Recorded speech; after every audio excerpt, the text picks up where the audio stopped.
Welcome in, friends. It is another Monday. Hashtag Real Race Talk. It is the Revved Up Sports Show. Welcome in as we get ready for hashtag Real Race Talk, talking everything that's important in racing. Showtime Bobby Chaffee down south. I'm Rodney Rodriguez. We look forward to talking to all of you as well. You can check in on the live chat at any time. So feel free to do that. Give us your thoughts. We've got lots of cool stuff to talk about. And, man, I'll tell you what I want to talk about right quick, because I saw our friends in San Antonio, Bobby. Welcome. Happy New Week. I saw that, man, they're getting, like, pummeled by hail all of a sudden. What? Out of nowhere. I saw right before we came on. I saw our friends, I think you follow them too on social media, the Texas Storm Chasers. We're talking about San Antonio getting hail there on the north side. I'm like, wait, what? It's like a nice day out here. So I looked at, I was actually out on the porch with the back porch with the dogs and looked on my phone, and sure enough, San Antonio getting pummeled tonight right there. Our good buddy Mike Knotts might be getting hail damage on all those legacy cars if you don't get him inside the shop. I tell you, taking all those photo ops and all the cool stuff he's doing, there's no time for that. It's scurry for the hills. That's what happened to me. Excuse me. By the way, the show presented by Audiovisual Consultations, on-demand shirts, great partners right there with us. So very excited once again for all the great partnerships that we have. It was on Saturday night. That happened to me in Dallas. I was up at TMS for Power Eye and all that cool stuff. And Saturday looked really, really nice. But the whole thing was, I kind of had a foreshadowing in me just from all the time that, Bobby, you and I have spent around TMS. That, I mean, it was balmy. It was there was a lot of humidity. Then all of a sudden it got windy, and I'm thinking, this is not going to be good. This is not going to be a good thing. Before we knew it, man, there was lightning everywhere. And then you want to talk about hail. Holy shit, it was coming. And it turned into a mess over there on Saturday night.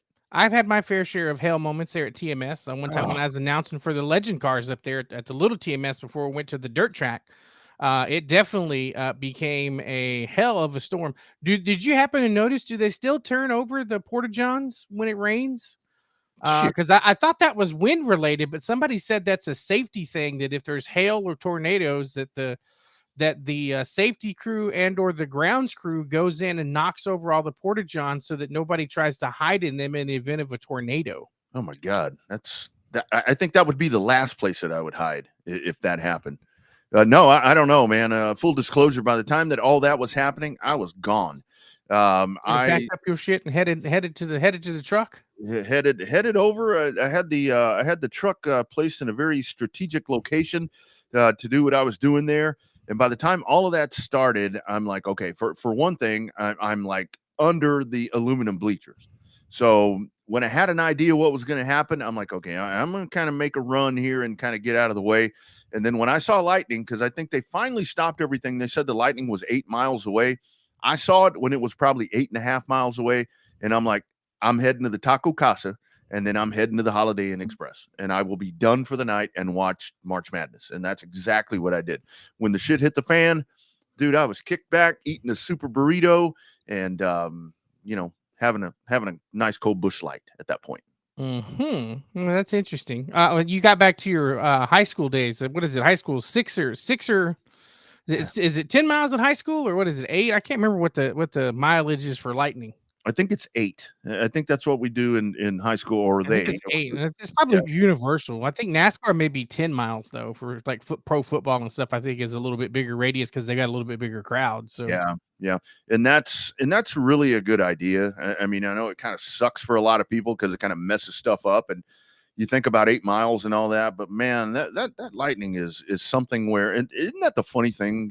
I think about this every time it happens, whether it's at football or car racing or any of these places, to where it's like, back in the old days, it was like, I mean, you didn't care. I mean, hell, we race with lightning, and hell, we race in the rain. A lot of times, light rain. We need no wet weather tires or any of that stuff. We just kind of did our thing, but it is very much, especially at that place, man. That's aluminum paradise over there. So you don't want to be messing with that shit right there. yeah, no, it's a beautiful place. You never had a chance to go to a race at the Texas Motor Speedway Dirt Track. It is one of the best in the nation. It would make an awesome paved track up Oh, there in the Metroplex, but obviously they have no plans on paving it. But man, it is a beautiful facility. They come out at turn 2 and then they exit in the tunnel under 1 and 2 back to the pit area. It's a beautiful facility. It's great. It's a great race. Usually a great race for as big as the track is. There's usually pretty good racing all around that joint because it is fast. It is WFO wide, flipping open all the way around that place. and I'm just for one, I'm just glad that the place is actually hosting events, because for the longest time, I guess they had the surface issue or whatever was going on there. I'm just really glad that they're able to be doing stuff there. And I think coming up there on Cup and Xfinity weekend, that's the first weekend there in May, you've got High Limits that's going to be rolling into DFW there. And I think those are going to be, I think it's a Thursday and a Saturday night show. I may be wrong about that, but I think those are going to be pretty damn Yeah, massive. trucks run on Friday night at TMS. Yeah, yeah.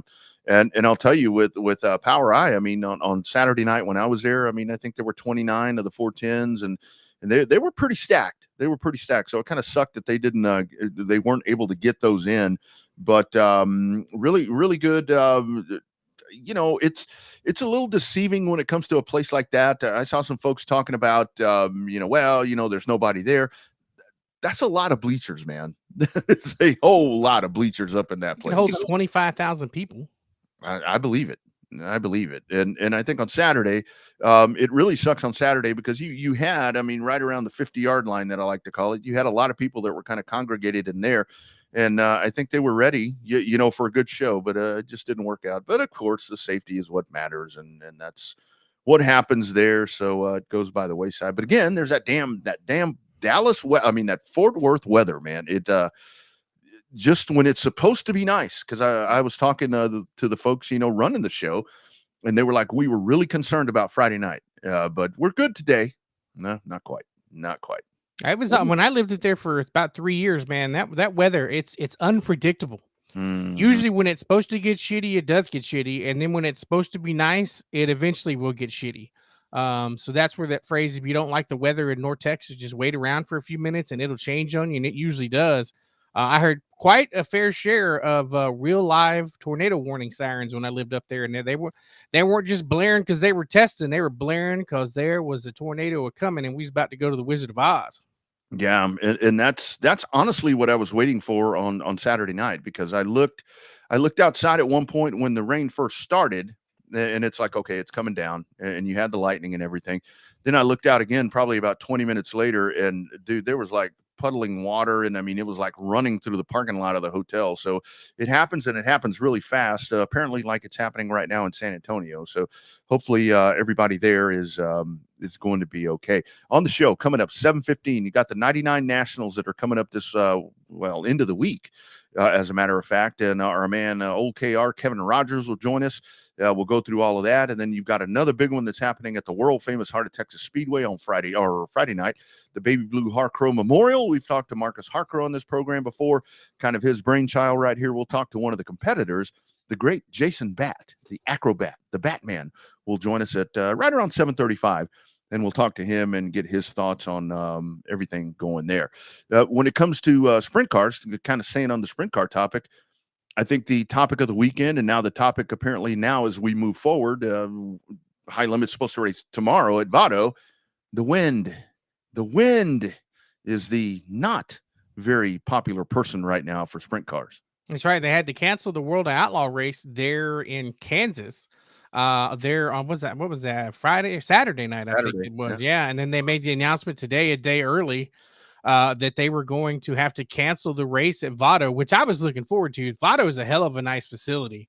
It's a big old track too. So I was waiting to see that race, but I mean, I understand safety comes first, and apparently they've already started the process of sending out refunds and everything else to those that have purchased tickets to that. So I think that it's a sad thing, but I mean, definitely, I mean, you know, you don't want to see the 410 sprint cars flip upside down. Obviously, other than that, I think the biggest story, we'll try to talk about it before KR gets on, is the absence of Johnny Gibson there on Saturday. So I think that it's going to be interesting because since they didn't get to the dash, the pole dash, they didn't get to the LCQ or last chance shootout, whatever they call it, and they didn't get to the main event, that Johnny Gibson's streak of 2,387 races may stay intact since they didn't get to the main event. So that's definitely one of the interesting ones in terms of seeing how they handle that little delay there for the World of Outlaws there in Kansas since they canceled the show. So Yeah, be interested to see. But prayers out to our buddy Johnny Gibson, one of the best to do it right there, having apparent some health issues. So yeah, we'll see how that all works out right there. I mean, and the whole thing is, it gets so hard when these series start so early in the season now, because it's you know, weather is unpredictable. I mean, it's so unpredictable. You know, we hear it like when we talk about with the Cup series, you know, moving the finale. You know, a very small amount of places that you can move the finale to based on weather. But I mean, like we're talking about right now, I mean, with this wind thing that has happened here, that's just on. And again, those cars you absolutely do not want those missiles rolling around. And I saw gale force winds is what I saw on the high limit release, 50, or one of the 50 mile an hour and higher. Yeah. crazy. So that's the thing where weather plays in so much to what we do, and it doesn't necessarily have to be rain. I mean, we've seen it here in Texas, Bobby, where you know races have been called due to heat. You know, so there's so many different things that can affect everything that goes on around here. So hopefully they'll be able to make all those things up, and yeah, we'll see how that all shakes out coming up for in the coming weeks, because the whole thing is with this, it looks like it's just kind of spread across. And I saw here in Texas, it's going to get cool again. So really curious to see what happens here. Yeah, and it'll be very interesting to see. But you definitely want to have the same. I mean, you know, we've been on that side of the fence. We've had to help promoters and race events make the decisions on whether or not to cancel or keep going forward. And you're really just kind of screwed however you do it. You're kind of damned if you do, damned if you don't. If you keep going and it ends up raining, people gonna piss and moan. If you cancel and it doesn't rain, people still gonna piss and moan. So we can talk to KR about the plight of the promoter trying to determine how that, and it's even worse when you have a touring series. They had to do that at Heart of Texas last weekend, so we can talk to KR about that with the STEM series. Yeah, absolutely. Yeah, total washout for them, unfortunately. Speaking of that, speaking of Kevin Rogers, let's head on up and let's have a great conversation with our man. It is the one and only 99 Nationals coming up this weekend, and boy, that is going to be a doozy. It is our good buddy, old buddy, KR. How you doing, man? Well, I tell you what, you're talking about this weather. It is making me old. Not just the old. It's old now, you know. But no, I appreciate y'all having us on. We love the show. We love what you guys are doing. And excuse me, I don't know why I've just been talking all day. But yeah, no, we're gonna talk 99 Nationals. But Bobby, to your point, Stems, unfortunately, last weekend was our kickoff at Waco and Pleasanton, Heart of Texas and I-37, and washed them both out. You always get frustrated about a rain out, but I know them South Texas folks, I think, are enjoying a little bit of rain. They're getting it all at one time, unfortunately, but I think they've needed it. So we're full blown into the second annual on-demand shirts 99 Nationals presented by Race On, and guess what we're going to get to battle with this weekend, fellas? That's what I wanted to ask you. So kind of the thoughts with all of that, man. At least with this, like this whole conversation came about because San Antonio got pop-up hail. There was nothing on the radar an hour before the shit happened, and now they're getting a barrage of all that over there. How do you are you guys in communication with teams? I know with social media and all that, you put your posts up, but are you guys kind of like, hey guys, you may want to keep an eye because the shit may hit the fan here at some point? Yeah, it's kind of a double-edged sword. Like, just to be full transparent, you want to keep everybody informed, but you don't want to spook everybody either. And unfortunately, in the business world we're in today, with the smartphones and the weather's apps, the Weather Channel and all the different AccuWeathers, they probably have run off 50% of my audience already. I just tell you how I do things, whether it's right or wrong, I don't know. We're going to make an official decision at 6:00 tomorrow night. That'll give everybody 48 hours to get hotel rooms canceled if we have to go that route. But unfortunately, all the weather apps, I look at about 10 weather apps. And so and they're all pretty lined up Wednesday through Sunday, 50, 80, 90, 80% chance. So we want to be mindful of people's time and money. We don't want to get people there and not be able to get the show in. But I'm going to wait till tomorrow and just see, the good Lord may decide he wants to clear it out and let us go racing. Because I do think the man upstairs is a big fan of the 99 Nationals. I'm not going to lie to you. I talked to him a lot. I think he's a big fan of it. So, I keep my staff kind of in the loop. That's kind of first call.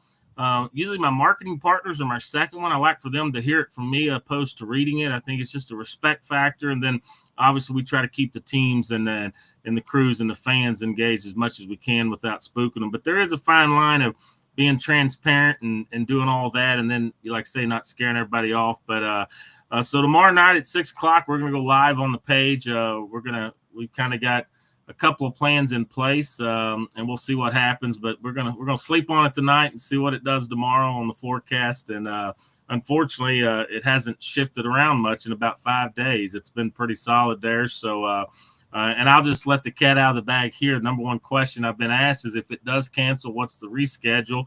Unfortunately, with the way scheduling is anymore, there's just no reschedule. Mother Nature, if we don't get her in, she's going to win the second annual, and we're going to move on to the third annual and keep going. I'm pretty proud of this event, what we're trying to accomplish. We only got one under our belt, but what I like about it, Kevin Sester took a stock car to Lucas last week. He said there was a lot of buzz up there. It's a legit big show for the B mods, which is a good class of cars. I enjoy going to other venues and putting on races, but I think we're working towards getting it where it is an event. It is a must attend deal. The atmosphere is good. 317 awards, old buddy Owen Pittman, he always crushes the award program, our trophies. And so we're just keep trying to add, and it's one of them deals. Year 5, I want it to be like a can't miss event. I know it's not the World 100, but the goal is for people to talk about it one day like it's the World 100. Like, if you want to know if you're a B mod badass, for lack of better terms, you got to go cut your teeth, and you got to get the hardware there. And I think the fans are responding. Our marketing partners this year quadrupled from last year. So I feel confident that we're trending in the right direction with that event. The 3 wide, the 3 features, the whole 9 yards, where we've got 86 B mods registered. One day I'm going to get 99 to show up so we can see what it looks like. But it's kind of fun going to a different event. I challenge myself because I love everything motorsports, but at the end of the day, sometimes we're just watching cars go in circles. This kind of changes it up a little bit, and it gives a little opportunity for the fans to see something different, and it gives guys to run for good money without putting more than 66 laps on their car all weekend. Yeah, for sure. So KR, how soon? Obviously, you talked about the inaugural, as we don't like to hear the double negative. The first inaugural race, right? Like that always just, the first inaugural race always bothers me when you see that on advertising. So you got the first one under your belt, and you're talking about the second one. You're already talking about the third. So how soon do you start thinking about the next year's event in terms of, like, obviously you want to concentrate on the one in front of you, but are you making like mental notes or have your notepad? Hey, for the third year, we maybe should try to do this because I think this should work better than it is. Oh, yeah, no, we're making notes for year 5 already. We got a goal of bringing on a race of champion after year 3, because then we would have enough competitors to get voted in and kind of get the fans on board and see some stuff. But we were making notes all last year, driving home last Sunday of last year after the event. We announced this year's dates. You know, we know what the 2026 dates are going to be already. We work with John Allen up at Humboldt and 81 Speedway and some different places, and you know, the King of America at Lucas. We want to be a good neighbor. We want to fit in where we fit in. Next year, the date's going to shift a little bit. I'm not going to let that out just yet, but next year, our normal weekend's Easter weekend, and I'm just not going to ever put on a race on Easter weekend. I think we can have a few off weekends a year, and I think that's a good one to take off. But yeah, as far as all the things, you know, you'll get this, Bobby, just doing this stuff. You get there and you get it set up like you've had it in your head, and then you're like, ah, crap, I needed a banner over here. Or why didn't I put the O'Reilly's tent with Rodney right here instead of right here? And why am I doing driver intros here? And so we made all those notes, and we've done some dry runs. You know, we're going to do some fun stuff with it. Like you said, Chili Bowl, I've got banners again. Owen Pittman's doing them. 10-foot banners, you know, the kind of triangle banners that we're going to put last year's event winners on there. If Mother Waiter wins this year, we're going to do, and we're going to keep them going. We'll hang them up and display them during the event so people can kind of see the history of it. And we've had some legit phenomenal talent show up last year, and the talent this year is impressive, you know. And last year, Shadron Turner come off the back of qualifier 1. Everybody said, man, I can't start 27, 28. I think he started 27. Past Kyle Slater come to the checkered, you know, final corner, final way. He set the tone for the event and the qualifier 1 last year. I couldn't have scripted it any better.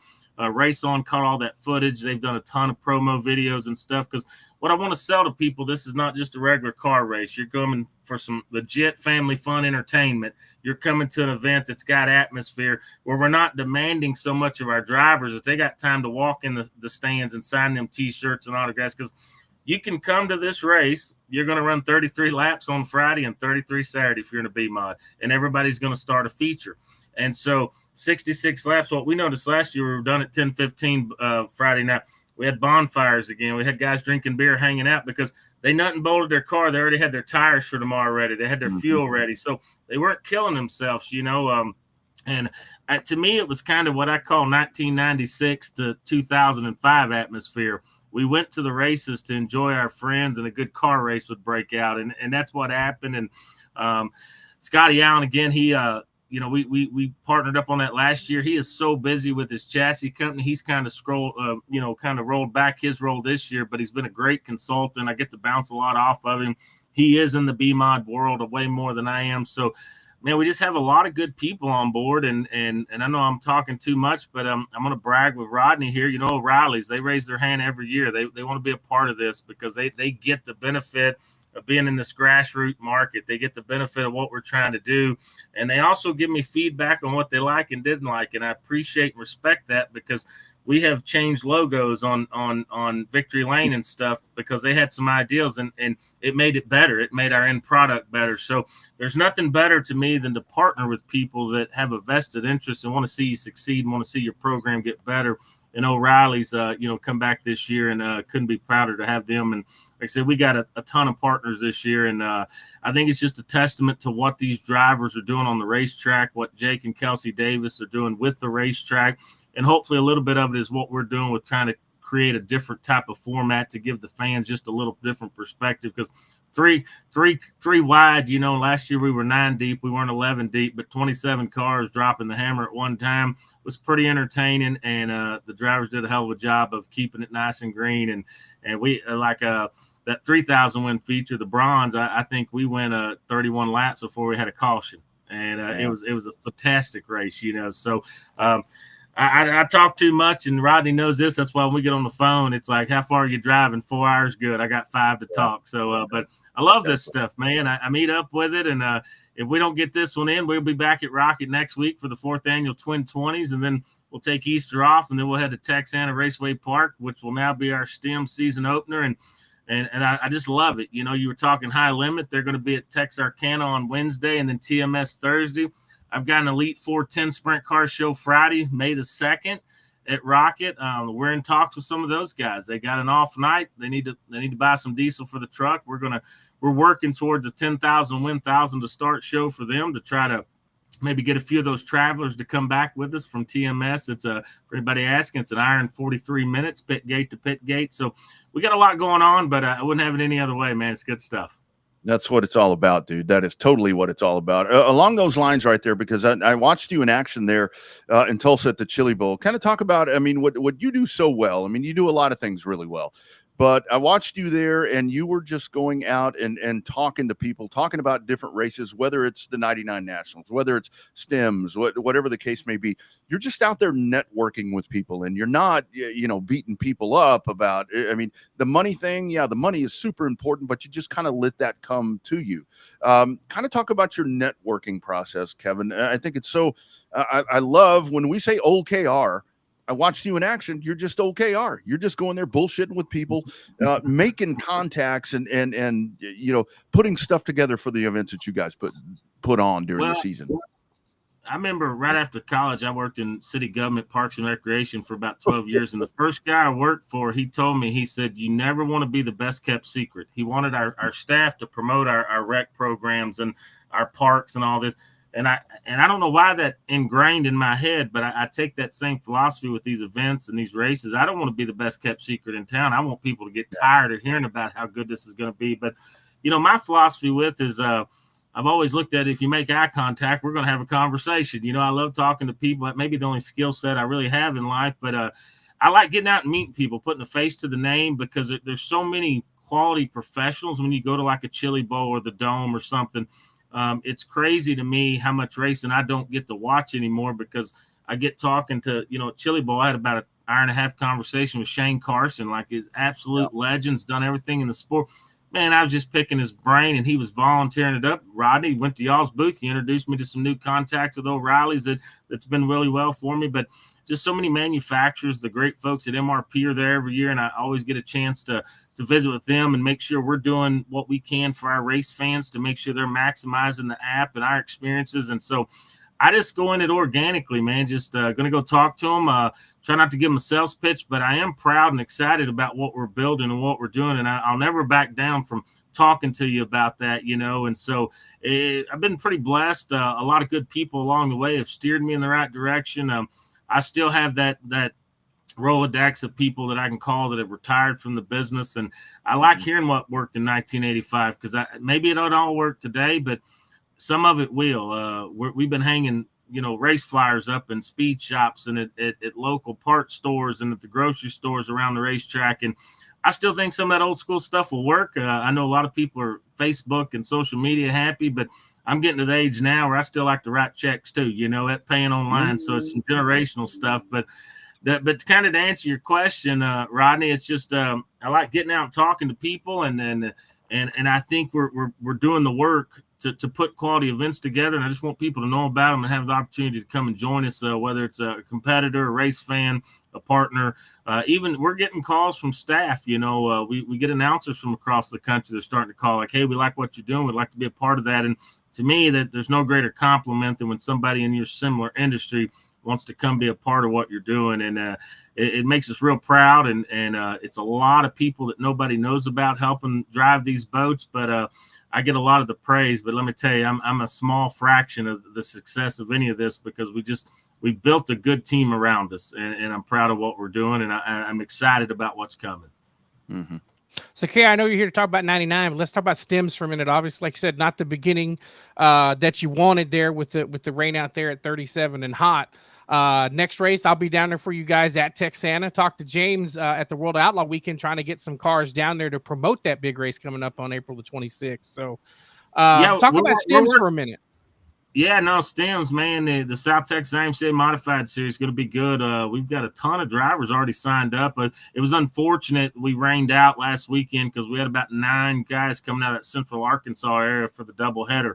And it's been interesting. We scaled that back to 10 races, and it hadn't been a popular decision. I'd say it's been 50-50. We're going to try it and see. Only way I know to try something is to do it. And if it works, great. If it don't, we tweak it and get better. But what I had a lot of feedback with that schedule was a lot of guys were like, we're going to run the first 5 and see where we're at in the points deal. So we had commitments out of Texarkana, Little Rock, Batesville, some places like that. So that's what we want to do. We want to bring some talent in, because I tell you what, I think one of the most underrated things in Texas racing is how good South Texas competition is, because I don't think people are paying attention to your Jared Moffins. And I told a guy this, and people are going to think I'm kidding. Johnny Torres, in my opinion, may be one of the most underrated guys in dirt racing in this region, because I've seen him win in stock cars, factory stocks, modified, limited, crate label. The guy can get anything and go, but I'm excited about it. But yeah, we're working on that, Bobby. We're trying to get some guys over there. We're going to do some hero cards for them and have kind of drivers of the week, trying to get out and sell our story. And, you know, racers like to show their stuff off too, you know, and they're proud of it. Everybody's pretty fresh this time of year. So we're going to be out beating the streets. We're doing some specific target YouTube marketing and stuff into these areas we're going into, so we can try to reach the masses, because what we want to do, we want to provide an atmosphere and an event type thing that when people get there, they feel like they're at Barnum and Bailey. They see the new trailer we got. They see the merch flowing. They see the giveaways. They see the cars. They see the drivers. And then we want to work with these promoters, so at the end of the night, we can have fun and be like, man, that was cool. We saw y'all having to tell the announcer to get them to squeeze in a little tighter. You know, that's the goal. I've been to races like that before. I hadn't been to one in a long time, but that's kind of the goal, to bring something extra into town and try to really make these, because, you know, you got some great venues down in that part of the world. And again, I just don't think people are getting down there and sleep. You know, I think they're sleeping on them. You know, I haven't been to Texana since 2007. I'm excited to get back down there, you know, and see all the improvements. And I was down there at the USMTS show last time I was down. I think Kenny Schrader and some of those guys showed up. But the Stems deal is going to be real good. James Cole with on-demand shirts, big part of that, and been very supportive. I said, man, I think we need a merch trailer. I think we need like a mobile office, and we found one, bought one from Hunt the Front. They had one, and I just happened to be watching a video, and he sent his dad down there. We got it. Garrett Gregory with Supreme Vinyl. He killed it on the wrap. It looks phenomenal, but it's just going to be exciting to be able to have kind of a traveling circus, if you will, you know, and come in and see some exciting stuff and learn some things that we can do better and kind of get the feel. We got some really cool 3, 4, 5 foot tall, they're pop-up banners. You know, they're going to be a little different than what people have seen, but they're efficient to put up. They look good. A car can smoke them down. They pop right back up. So we're going to try some different stuff. Some of it will work, some of it won't. But the notebook's getting filled up with notes every day, and we're just excited to get that thing going and kind of showcase to the rest of the country how good the IMCA modified talent down in this part of the world actually is. Yeah, absolutely. Lots of it. There's lots of it in that series right there. I think will be a driving force. So lastly, and again, coming up, what is that? The 12th? No, the 26th. Is that the 26th at Texana? Yeah, Texana Raceway Park. All right, KR. So lastly, let's kind of break it all down again. This actually turned into, we were going to really go, you know, balls in on the 90. No. The thing is, we talked about that, but I mean, kind of the breaking news that you had right there. Kind of give us the lowdown once again with the 99 Nationals, with weather becoming possibly a factor. Give us that timetable once again for anybody that may have missed that, and where they can tune in to make sure that they know what's going on or not going on this weekend.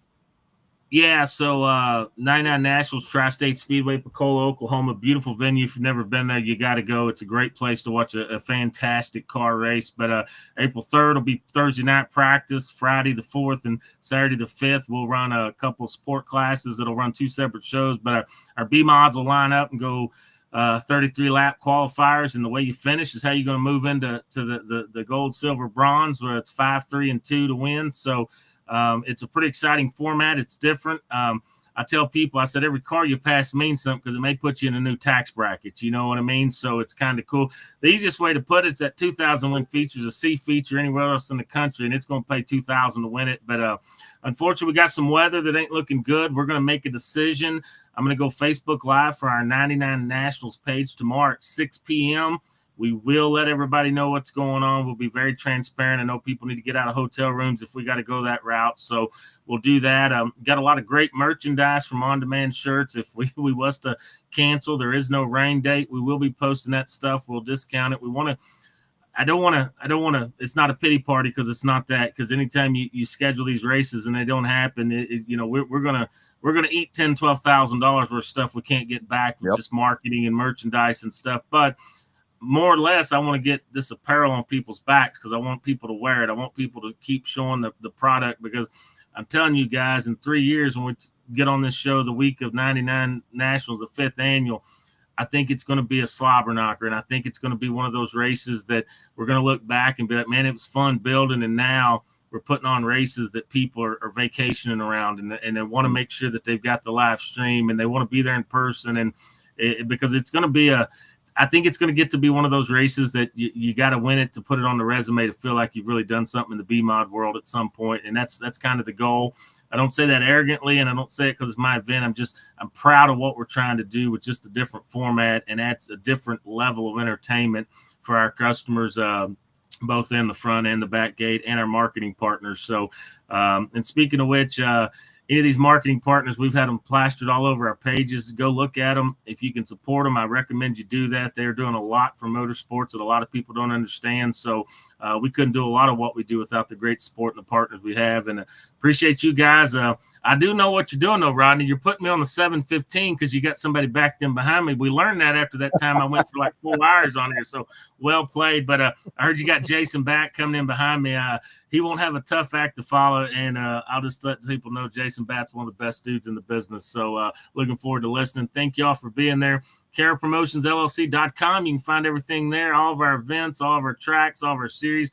They got their own socials, got their own websites. The STEM series and Rocket Raceway Park, both new websites are going to go live this week. So we've got a lot going on, and just excited to be here, and thank y'all for the opportunity to tell our story a little bit. Yeah, and of course, great action on raceon.com. You can always catch all of that there. So I think what we'll do tomorrow, if it's okay with you, KR, I can actually capture your live and pop it onto our page. So we'll go ahead and simulcast that as well. That way everybody has an idea, because that hotel stuff and all that, that's pretty pertinent information that people need to know what's going on. Well, we've had some people like, can you just wait till Thursday? And I said, unfortunately, even my staff hotel rooms, I've got to be canceled by tomorrow night at midnight. I don't want anybody to eat $500-600 in hotels, then we cancel the next day. I think you got to be a good steward of people's time and money. And that's the way I'd want to be treated. And that's the way we're going to do it. But hey, thank you guys, man. Appreciate y'all doing this every Monday night for us. And I always enjoy it. And anytime we can help you guys or anything we can do for you, let us know. And you both always have an open invite to anything that's KR, whether it's Rocket, Stems, 99 Nationals. If we're putting on a gopher race somewhere, you guys always got VIP. Come see me sometime. Absolutely, well, man. I'll be there on the 26th at Texana for the STEM. Hey, look at that. Bobby taking me up on it already. I'm gonna be there anyways announcing, but I'll be ready for that show. That one's gonna be a hell of a show. We're looking forward to it down there in Jackson County as well. Thank you guys. Appreciate you. I got to tell you, KR, somebody asked me over the weekend that I ran into at Fort Worth. She said, so are you missing the announcing yet? And I'm like, no, not really. It's not bothering me that much. So I'm gonna take you up on one of these here pretty soon. Man, you got an open invite anytime your schedule's free. All you need to do is text me and we make it happen, buddy. I appreciate you. Right on, dude. Good luck this weekend. I'll check in with you later on, dude. Thank y'all. All right. There he goes, Kevin Rogers. And again, you guys be sure to check in tomorrow. So you'll know exactly what's going on with that. And there's that conversation that we were having about promoters. I mean, that dude's in a pickle right now to figure out what they're going to do. But man, I like that. And let's just kind of go ahead and throw this out before we get the acrobat on here, that it's going to be one of those things to where if they have to pull the plug early, if you have to pull the plug and say, we can't do it for all the reasons that he just gave, and for whatever reason, the weather shifts, they're going to do this in everybody's best interest is what's going to happen here. Yeah, I mean, like we said before, you're kind of damned if you do, damned if you don't. And there goes my camera acting up. I don't know why. Yeah, it's about to hail at your place. I know. Maybe I need to look out the window here at the studio to see what's going on. Yeah. But yeah, it's I guess I need to work on that. But that's weird. Anyway, I'll work on that while you get Jason. Yeah. Let's go diving in, talking there to the great Kevin Rogers, giving all the love right here to the next guy that we bring on, because we do have another massive event that's happening over at Heart of Texas Speedway in Waco, the world famous Heart of Texas Speedway in Waco. One of our favorite dudes to talk to in one of my favorite classes. It's Joe Spillman's favorite class. I'll take a drink for Joe. Let's talk some Baby Blue Harcrow Memorial coming up, and it is one of the best IMCA stock car guys you're going to find. It's Jason Batt. How you doing, buddy? Hey, man. How are you? Doing well, buddy. Doing well. What's going on in your world, man? Let's talk about the season just as we're getting started right here. We're just kind of in the infancy part of it, as they say. But how's things going with number 9? Yeah, first off, it might be just coincidence on your end, but the last time I was on your show, I followed Kevin Rogers. Is that right? Yep. Me and him, about 10 years ago, me and him were kind of partnered up in a little weight loss supplement company. And that's one of those things that works or doesn't work also, What happened to him? He missed. He lost out. No, I'm just kidding. I'm just kidding. I'm just kidding. Oh, that's crazy. I didn't know that. Wow. That's good time. So yeah, the season, we've got a couple races under our belt, couple breakdowns, and then a run last weekend that I led a couple laps and then ended up 5th and was, as funny as it sounds, pretty excited for a 5th place. Oh man, are you sick? Are you sick or what? Yeah. After breaking down the first couple, we'll see what happens is I don't work on my car. I work on my kids' cars now. And I took them to hot laps in Waco on a Sunday, like the week before. And to do that, I had to take my car out of the trailer.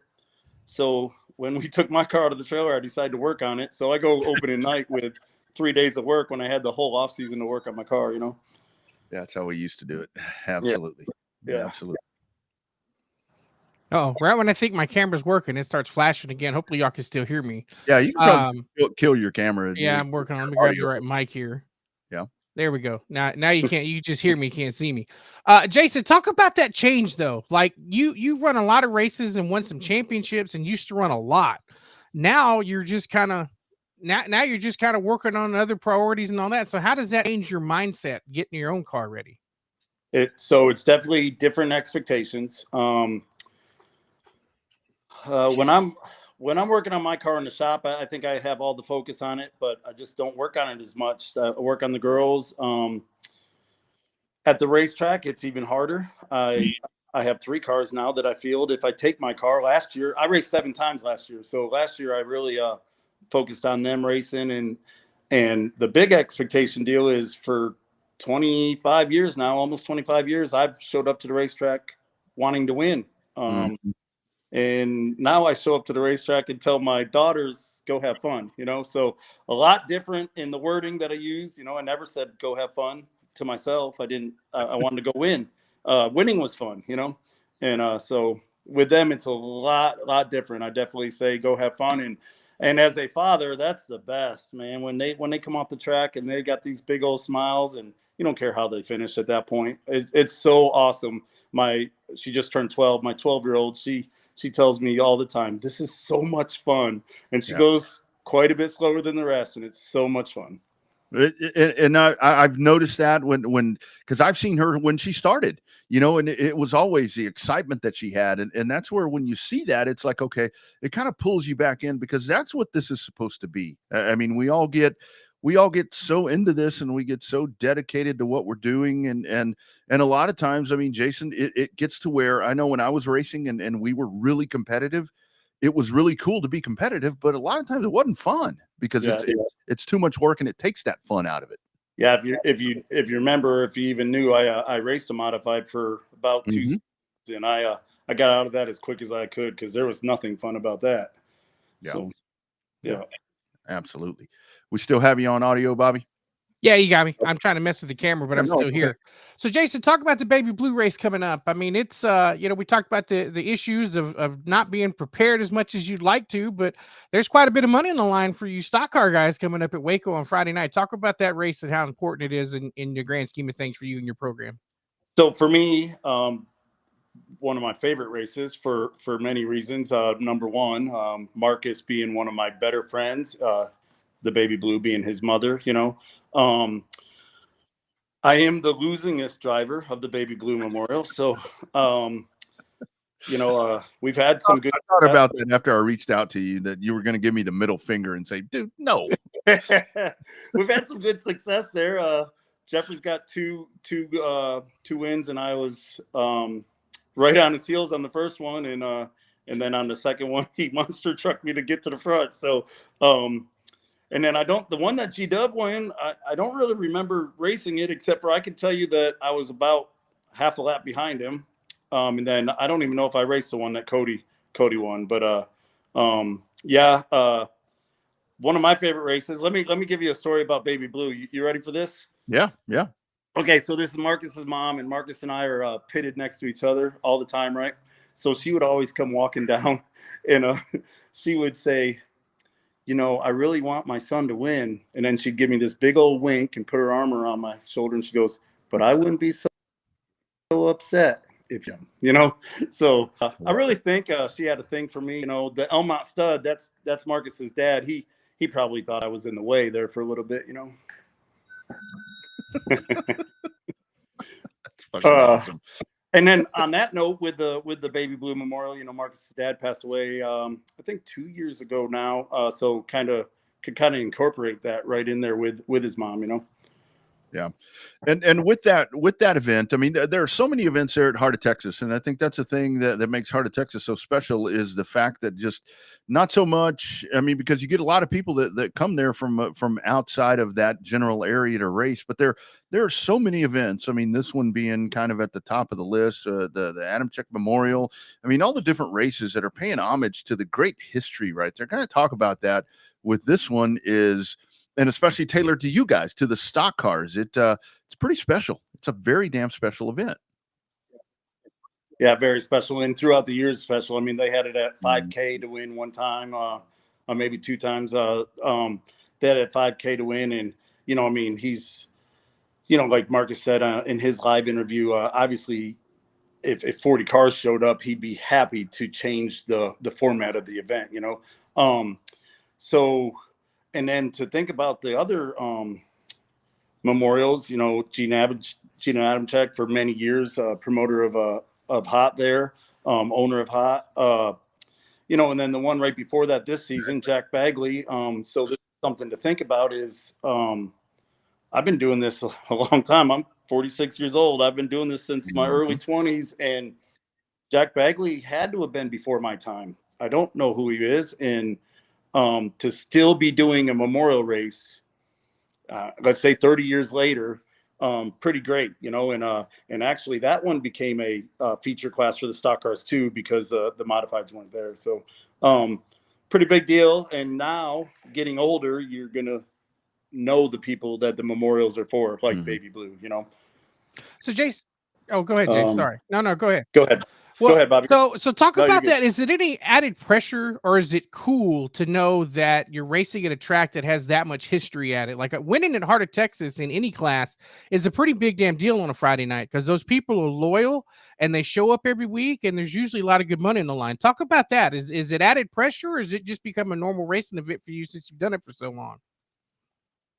Yeah, I think normal for me. And then, you know, I was in the Army when I started, so I didn't know anybody. I wouldn't have known any of these names, and I just kind of started racing. And I was pitting for a guy named Doug Lorenz, who actually won the opening night there, Jack Bagley. And I don't know.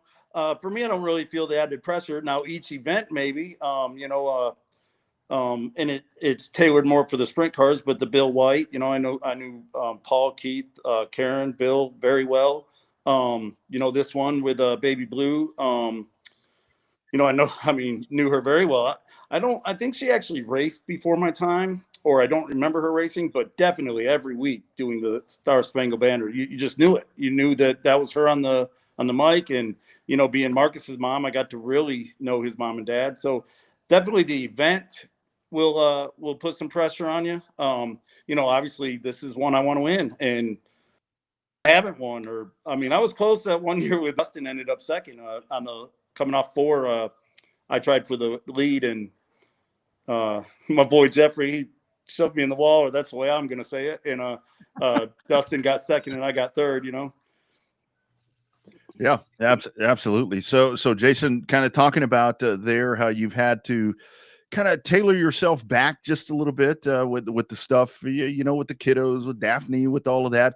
Is this a race where you are going to, or have, because I mean, hopefully that's already happened, especially you had a rain out last week, where you're doing maybe a little more, maybe you're into old Jason Bat mode, getting that number 9. You're going to be glowing those brakes on the backside here on lap number 2? Yeah, we did this week. JP Dowell called me, and we got to talking about some setups, and he said, "Man, just turn your brakes on." So, There it is. so we did a little brake work, and so on the Focus side, no junior limiteds. So I'm going with one car, and like you said, quite a bit of work got done on the car. I'd say we're going to go with everything we got, and hope that we can keep it up front. You know, Jeffrey's brother Weston now racing too, and he's fast, and that dude is. It's like he never forgets how to ride a bike. You know. Mm-hmm. Absolutely. So, Jason, you alluded to it earlier about racing with the kiddos. Do you find is that way more rewarding now than it is racing with by yourself? I mean, you talk about spending more time on the other car, the junior limited, but I mean, is it worth more? Basically, what I'm trying to ask, without being able to say it, is: did you have more fun with your own blood, sweat, and tears on your own car, or do you have more fun with your blood, sweat, and tears on the kiddos' car? So it's different. It's different. I have fun with mine for many years. Sometimes I get frustrated with the kids more than I ever did with myself. The smiles when they come off the track. I mean, this isn't a cheap sport, you know. So the smiles when they come off the track, it means something. I don't know that I'm more joyous, but it's definitely different. It's definitely different. What I do like is, especially with my younger one racing now, Paisley, she wants to watch like replay of race on, or definitely go on my race pass to look at the lap times. And so I like that part. I like sitting down and watching it with her. And sometimes I try to tell her how to drive or what she's doing wrong, but I really don't want to. I want to kind of let her do her thing. And then my older one, she's gotten so much better, and I just really don't want to tell her what to do either. I kind of want to let her do her thing, and I kind of step in a little bit, but I really try my hardest to let her, and unless she comes to me and says, "Hey, what should I do?" then I don't. Yeah, absolutely. That's a good philosophy. I like that. Kind of let her grow her own style is kind of one of those things. So I do want to ask you there with Heart of Texas. I mean, IMCA stock cars. I mean, you look at the folks in that class yourself, a staple there, Dustin Mooney. I mean, you get Paul White, Lance Hansen Jr. I mean, all these different drivers that show up for that. This one here with the added money, I mean, $3,015 is a hell of a payday on a Friday night at Hot Speedway. Kind of your thoughts on this one as we get ready to do it one more time on Friday night. Let me give you another name. So, and I don't know, Marcus could probably tell you he's who's registered or not, but Mike Nichols, winningest stock car driver in the nation, and most national championships. He raced Lance and Hansen's car at KSP last Saturday. So you never know. That could be another name. Yeah, so big names. I mean, I'm sure Cody Smith's going to come back. You know, he doesn't lose often. Weston's going to be there. Weston to me is my kryptonite. That dude is the fastest dude I've ever met in my life. And then he's in the car that Jeffrey never lost a race in. You know, Jeffrey won this thing twice. Any of the Egberts show up. You know, PJ's been quick all year. Trevor's fast all the time. And then, you know, I think G-Dub finances this whole thing. I don't know how that all works out. I don't know how they do all that. Yeah. You know, Blake Clark. I mean, there's so many names that I believe would be there. You know, and then look at Kevin Sester's registered. I mean, that's a name itself that I saw that. I mean, I don't know how many years he didn't lose much when he was in it. Mm-hmm. Yeah. That's a little wild card right there. Wild card, Kevin Sester. Yeah. Oh, sorry. I was still trying to mess with the camera settings. All right, Jason. So obviously you want to win. That's the biggest deal. Is it more about having fun at this event, or is it more about taking home the checkers now? Obviously, you know a lot of people. There's a hell of a lot of people, big names showing up, including yourself. But is it more about having fun now, or is it more about taking them checkers home? Bobby, winning's fun. Winning's fun. I don't know. I believe I drive people with respect or with the way they do me, or I hope I do. So having fun, of course, anytime you're in the race car, it's fun as long as you're not getting driven unrespectfully, you know. So yeah, I don't know. Winning's fun. I want to win. I want to come out of there with the best I got. You know what I mean? Like I said, I was pretty excited for a 5th place finish after two DNFs. But you know, a 5th in this type of field is probably good. I mean, I'm not 20 anymore. But man, I mean, I'm showing up hoping for that W. Yeah, absolutely. It'll be fun to watch. You can catch it on raceon.com. If you can't get to Heart of Texas Speedway on Friday night, the Baby Blue Heart Crow Memorial for the IMCA stock cars. Baby Blue Heart Crow Memorial IMCA stock car race. Keep your eye on number 9. If the brakes are glowing, the beer might be flowing afterwards with a win. It is our man, Jason Batt. I'm talking about the fans. So anyway, good luck, my man. Look forward to seeing it. Go get it, dude. Thanks, man. Appreciate y'all. Thanks, Bobby. See you, Jason. Good luck. Take care. Here he goes. It is the acrobat, Jason Batt. That's one hell of a stock car driver. He's so cool to watch because as he's going, you know, having called so many of his races, it's like, okay, Batt's on the bottom side. You know, he's just kind of sitting right there. And that's one guy that I really kind of try to keep an eye on in an IMCA stock car race because he may be at the bottom of the track right there, just kind of staying there. And before you know it, you know, he may be lurking around the top 5, and you look up and the dude's like riding around on the cushion. It's like, damn. I mean, this guy can wheel it, and it really is. You know, that's really cool to hear how he's kind of tailored it back. But I think he sounds to me, Bobby. I don't know. Maybe I'm reading into things. He sounds a little optimistic about what's going to be going on Friday night there. I was just saying motivated would have been the right word for that too. You know, this is obviously a big race for him. Knowing the Harco family and knowing Marcus and stuff like that. Obviously, you've got a unique relationship with the promoter and stuff like that of the events. I mean, obviously, it's a big deal, and it's one of the I guess you could say after all these years doing it now, I think it's a cornerstone race there for Heart of Texas, especially for the stock cars. With the amount of money and the time and prestige it's now getting, when you get those type of drivers coming in from out of state, just because they're running for some good money, there's a good chance you'll get a pretty good car count with some pretty big names. And usually there's 1 or 2 guys that shows up. You're like, damn, I didn't think he was coming. Well, hell, now we got to try to beat that guy too. Yeah. And that's the thing, you know, it always comes down to it there. I saw somebody posted in there, Shelby Williams, you know, who we've talked to on this program before as well. I mean, I think that this is a really good payday. I mean, this is a really good payday for the stock cars. And I think that it's going to be stacked, and it's going to be a lot of fun. And what I do like about with the IMCA stock cars is that you get some of these divisions, and again, we'll kind of talk about our topics here in a little bit when it comes to respect and the different things and things that may be missing in racing now, is that you have so many of these stock car guys and ladies that have been driving these IMCA stock cars for so long. They get out there, and like Jason said, I mean, they're going to lean on each other. Things are going to happen on the racetrack that you can't avoid. They're going to race each other just as hard as any class that you can find.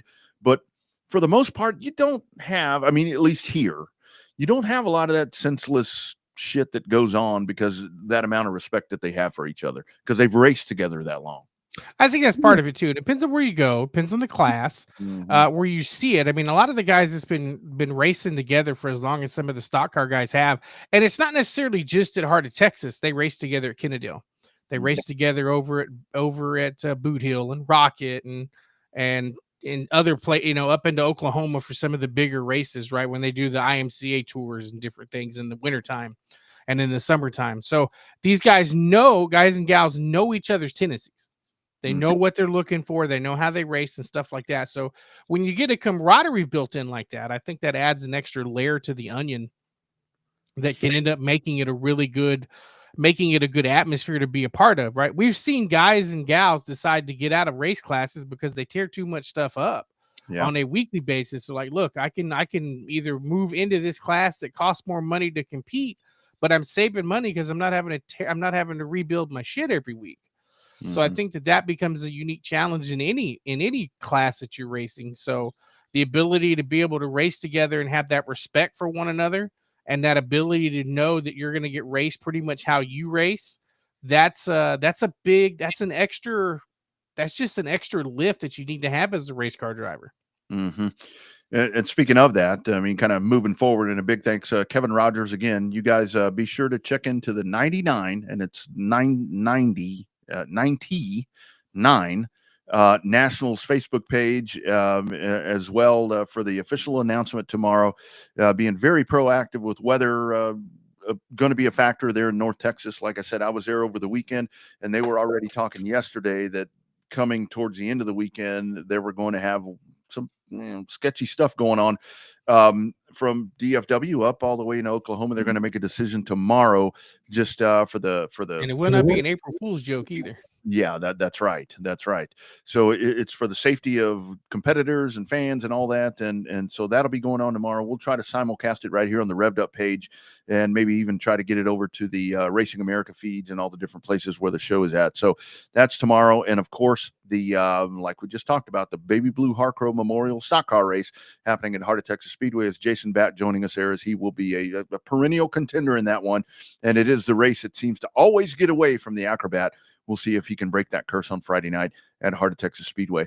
So speaking of guys racing together and guys respect and so forth, I got to tell you, Saturday, I didn't actually see the event live. I caught it on replay. I went back and watched it, but I am talking glowingly about the Xfinity Series for just the competition and the car and the competitiveness and kind of the competitors in there. But every positive remark that I made, I felt like a total heel for that with what I saw on Saturday. Just an absolute mess. That was just, it's embarrassing. I mean, it was that total stereotype that we talk about all the time, Bobby, when people talk about, rubbing his racing, all these stupid ass cliches that people talk about. That's exactly what we saw on Saturday in the Xfinity race. And that ending, I know when's penalty day? Wednesday, tomorrow. There better damn well be some pretty heavy penalties for that bullshit. Well, I didn't get to see it. I got to hear the end of it on the MRN broadcast there, and got to hear the opinions of our buddy Mike Bagley and Alex Hayden about their opinions on it. And obviously you have to toe that fine line between your opinion on disgust and your opinion to be a professional. If you didn't get to listen to Mike Joy during yesterday's Cup race, that was when he called it a dumpster fire. And said, well, actually, dumpster fire doesn't do it justice of the Xfinity race.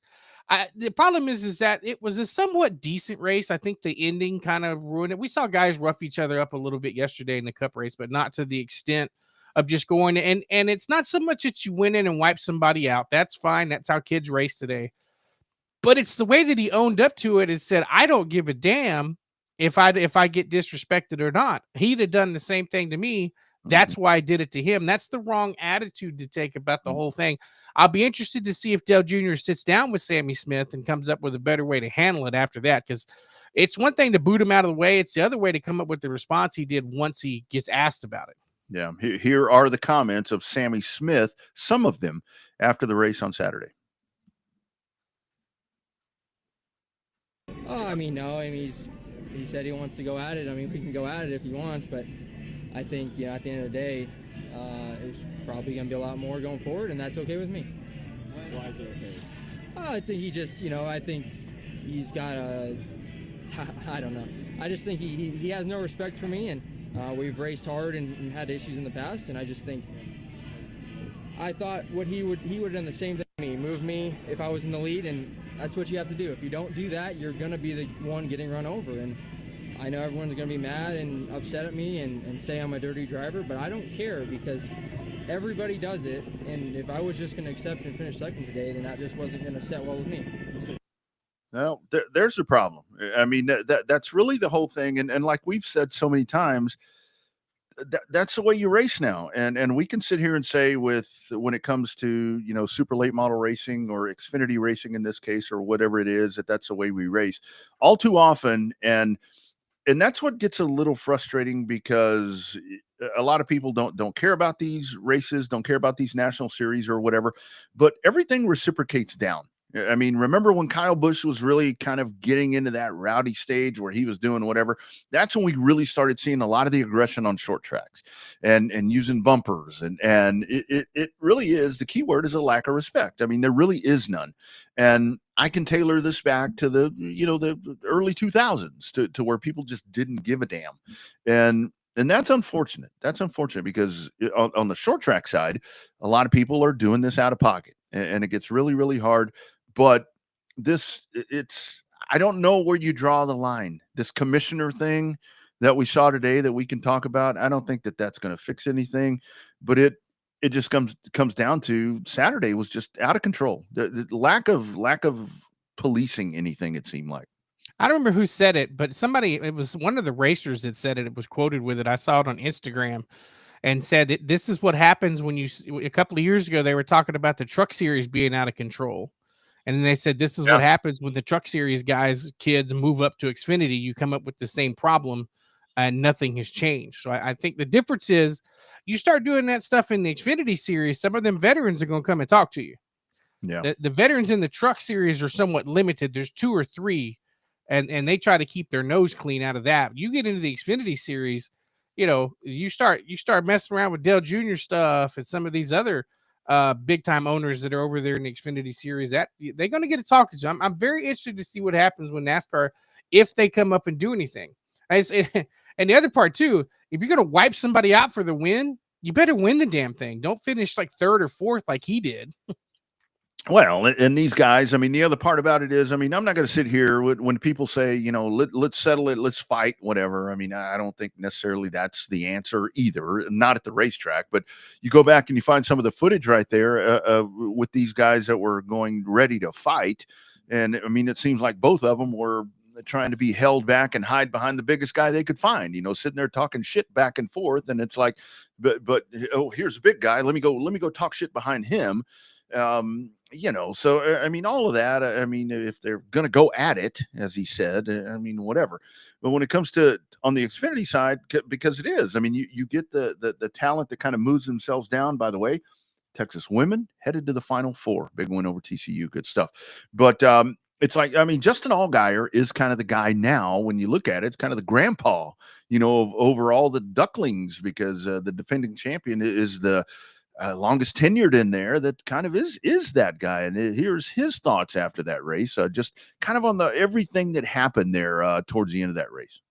He did what he did. I just, you go back however many years ago, these problems didn't happen, right? 20 years ago, we didn't race like this. And I don't know. I mean, I guess if I want to be the aggressor, you drive off in there and you ship Sammy into the 54, and it's probably a moot point. But I don't know. I feel like all day, using the bumper was one thing, but just blatantly wrecking people. I mean, that's the 54 tried to wreck him, and he did back what the 54 did to him. I mean, they're both going to be upset. I'm upset because we lost the Dash for Cash, and we lost a chance at winning a race. So. Yeah, and I'm not happy for Austin. That's probably my least favorite driver on that series. But hey, he won, so whatever. But that's where to kind of get this under control. I don't know what you do. The penalty stuff. I don't know if you were one of those. What would scare you the most? I think I heard him talking about this on Channel 90 at Little Points today. Whether it be a penalty or points, you throw them out. I mean, what? By the way, Eric Jones thrown out yesterday. What's most impactful here with this? I mean, I think you got to park him. I mean, I think that's the most impactful thing. I mean, he got roughed, especially in Martinsville. You're going to beat, you're going to bang, and we saw it yesterday.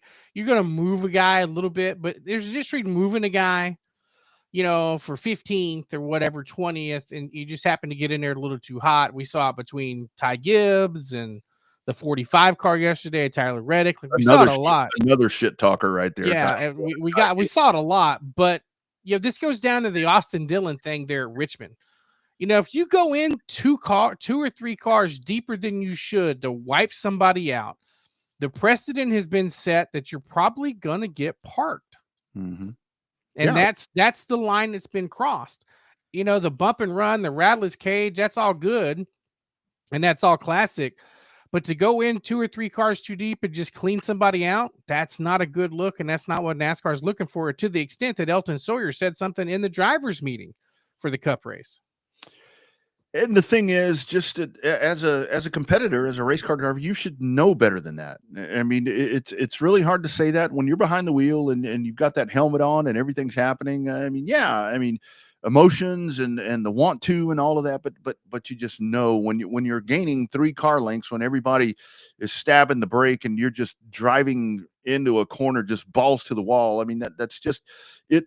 It's that racing etiquette that we talk about. And that was the thing that we posted on Facebook, the unwritten rules that are no longer around anymore, that people have, well, for one thing, they were probably never taught them in the first place. The whole thing about, when somebody's at your door, it's their line. They're going to make the pass. A lot of people don't know that. And again, that's not a rule. That's just kind of one of those things to where racing has changed so much to where unwritten rules they weren't rules before. They were just things that you kind of lived by. I mean, you don't chop down on somebody. You don't, drive down the straightaway up to the top of the fence and then come down across somebody when somebody's there. And I know the one thing that you would always get, well, I didn't know they were there. Bullshit. I've said it before. You can feel when somebody's there. You don't have to have a mirror. You don't have to have a spotter. You can feel when somebody is there. If you're sitting there competitively in a race car. And those are the things that I think are just absent, because that's not the mentality anymore. And that's not a bad thing. It's just, I think, where a lot of us old timers get pissed off and get kind of twisted up, as they say, to where that's missing, to where when we were out there competing, you had that respect. And it's like, you don't want so-and-so to have to be working on these cars, and whether it be in the big series where it's like these guys in the shop or whatever, rebuilding race cars. You don't want that. You don't want that to happen if it's avoidable. And a lot of these things are avoidable, in my opinion.